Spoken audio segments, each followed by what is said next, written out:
Hey good people, happy Friday and welcome back to the channel.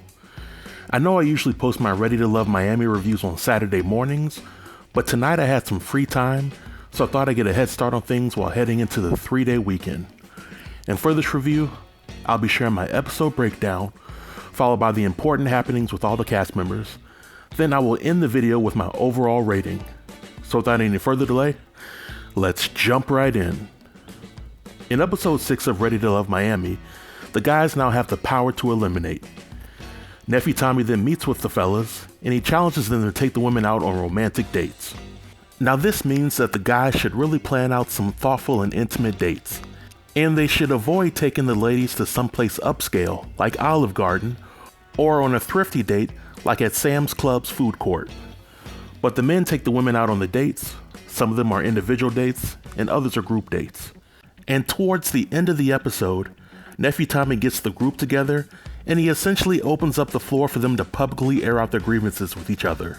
Which, in my opinion, was not the best form to get to the root of their problems, but it did make for a very entertaining, drama-filled scene. And although through the power of editing, we don't get to see everybody speak in the scene, but we do get the understanding that there's a lot of bad blood between these cast members. Now I'll say that the spat between Shakira and Kadian is definitely not even worth mentioning. But after deliberation, the men nominate Charisse and Shakira up for elimination. And these two women happen to be Samson's top two connections. Shakira ultimately gets the boot, and that's the summary of the episode. Now let's talk about the dates that were shown during this episode. For the first date, LJ invites Charisse to go salsa dancing. He gives her flowers, he's showing her his best dance moves, but Charisse simply can't dance, or she's playing like she can't dance so that LJ doesn't get his hopes up too high. In her production interview, she reveals that LJ is normally not the type of guy that she would date, and this isn't the first time a lady has said this during the season.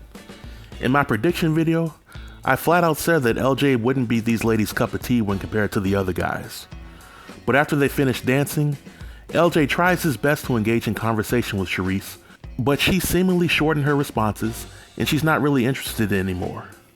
It's pretty clear that Charisse isn't into LJ, and she might be showing him just enough attention on the date so that she remains safe from elimination.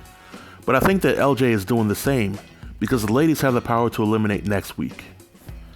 We then see Randall taking Jay out on a candle making date. He also brings her flowers, and he catches Jay's eye while wearing the Hoochie Daddy shorts.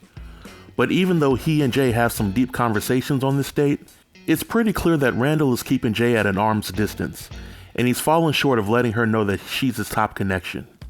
In my opinion, they look good together, but when Jay had to initiate a kiss with Randall, it just let me know that she might end up getting her feelings hurt if she expects him to make a quick decision on her. At this point, I think there's physical attraction between them, but Randall simply doesn't view Jay as wifey right now. We then get a scene where Swayze invites Shakira, Looney, and Justice on a trampoline exercise date. And while Swayze, Shakira, and Looney were doing intense exercises on the trampoline, Brother Justice said the devil was a lie and he was moving at his own pace. But the surprise connection of the episode award has to go to Justice and Looney. They have some alone time, and Justice is speaking to Looney very smooth-like, almost like he's using his Barry White voice, and Looney seems very receptive. It was interesting to learn that Justice views his connection to Looney as his strongest connection on the show. I always thought it was Trinika, but it just goes to show that either the editing for the show is out of order, or these cast members are far from being on the same page. Even though Justice and Looney seem close, Justice will definitely have to make some other connections if he wants to remain on the show. Swayze and Shakira also have some alone time, but they really didn't seem to be making a connection during this time. Shakira just spent the time talking about the difficulty that she's had being on the show. We then see Samson going out on a date with Brandy, and I think that this date is filler, because I've never known of Brandy and Samson to have any kind of connection this season. On this date, they have dinner, which really isn't romantic. They have a conversation about their past relationship experiences, and I can't help but notice how Samson seems to intrigue Brandy. Though she might not be as into Samson as she is Mike, I think Samson has the type of personality that Brandy would appreciate. We then see Mike going out on a date with Kayla at the pool hall, which really isn't romantic at all. And every time Kayla goes in to flirt with Mike, he hits Kayla with that Uno skip card, and fails to return the same energy. Mike then makes the comment about Kayla's other connections and how she's kissed other men on the show, which Kayla didn't take very lightly. It's clear that there's some chemistry between Kayla and Mike, but she's definitely not his top connection. The last date was a roller skate group date with Kadian, Swayze, Trinika, Mike, Charisse, and Samson. While Trinika still doesn't get much screen time to show her connections, she's still looking thicker than week-old oatmeal. But much of this date is just showing the cast members not knowing how to skate or just flirting with one another. But overall, on a scale of 1 to 10, I would give this episode a 4. While the episode didn't fall short on the entertainment value, this episode clearly shows that the majority of these folks have absolutely no business being on a dating show, at least not one called Ready to Love. I also don't get Shakira being voted off so soon. I always felt that she would ultimately get voted off, but Kadian and Charisse should have gone home before Shakira, because they are seemingly just on the show for their own personal gain. Also, from a strategic standpoint, the men should have voted off Kadian, because I'm almost certain that she's going to try to vote off Justice or Swayze in the next episode. I also feel that with the men targeting Samson's connections in order to save their own, Samson might take this personal, and he'll try to go after their connections.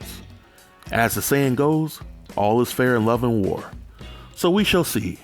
Now this episode marks the halfway point of the season, and I'm looking so forward to this season being over and done with. And with that being said, this marks the end of the review. If you have any questions or comments about the review or the episode, feel free to leave them below in the comment section, and I'll be sure to reply to each and every comment. Until next time, stay tuned and stay safe. Peace.